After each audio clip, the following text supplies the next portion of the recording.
ये कहानी उन लोगों के लिए है जिसको अपने साथ जो कुछ भी होता है वो बुरा ही लगता है। हमारी जिंदगी में जो होता है वो अच्छे के लिए ही होता है, ऐसा सोचना चाहिए। भगवान सब कुछ सोच समझ कर की करते हैं। एक मालिक था, वो व्यापार कर रहा था और उसका व्यापार बहुत ही अच्छा चल रहा था। उसका एक विश्वास वाला नौकर था। वो नौकर अपने काम से काम रखता था और ज्यादा कुछ बोलता भी नहीं था। एक दिन वो नौकर काम पर नहीं आया। उसके मालिक ने सोचा कि वो पिछले 10 साल से यहां पर काम कर रहा है और उसने कभी पगार बढ़ाने की बात भी नहीं की है। वो बहुत ही ईमानदार भी है। मालिक को लगा कि शायद उसे अपना पगार कम लग रहा है, इसलिए वो आज काम पर नहीं आया। ऐसा सोच के मालिक ने उसका पगार बढ़ा दिया। दूसरे दिन वो नौकर काम करने आया। उसे अजीब लगा और पता भी नहीं था कि मेरे मालिक ने मेरी पगार क्यों बढ़ा दी है। वो वैसे ही काम करता रहा जैसे पहले करता था। 3-4 महीनों के बाद फिर से वो नौकर काम पर नहीं आया। इस बार उसके मालिक को यह बात पसंद नहीं आई। मालिक ने सोचा कि उसका पगार बढ़ाने के बावजूद भी वे काम पर नहीं आया। मालिक ने इस बार उसका पगार जितना बढ़ाया था उतना ही कम कर दिया। पगार कम करने के दूसरे ही दिन वे काम पर आया।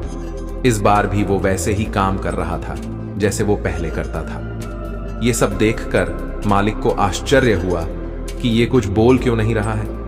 मालिक ने शाम को अपने नौकर को बुलाया और पूछा कि पहले मैंने तेरा पगार बढ़ाया था तब तू कुछ भी नहीं बोला, मैंने तेरा पगार कम कर दिया फिर भी तू क्यों कुछ नहीं बोलता, आखिर बात क्या है?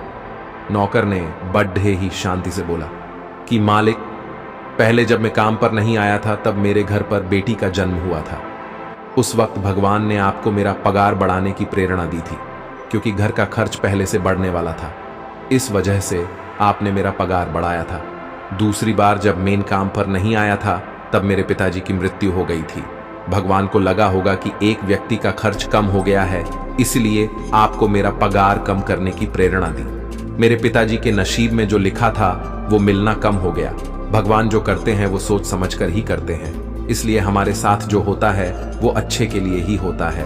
हमें ऐसा ही सोचना चाहिए। नौकर की ये बात सुनकर मालिक ने उसे कहा कि तेरी बात बिल्कुल सच है, आज से तू मेरा नौकर नहीं पर मेरे परिवार का ही हिस्सा हो। मालिक ने नौकर की पगार दुगनी कर दी। इसलिए आप भी हमेशा यही माने कि जो होता है अच्छे के लिए होता है और अपने जीवन में आगे बढ़े, तो आप भी इन बातों का ध्यान रखकर अपने जीवन में सफल हो सकते हैं। और आपको हमारी बातें पसंद आई हो तो लाइक करें, कमेंट करें और हमारे चैनल को सब्सक्राइब करें। धन्यवाद।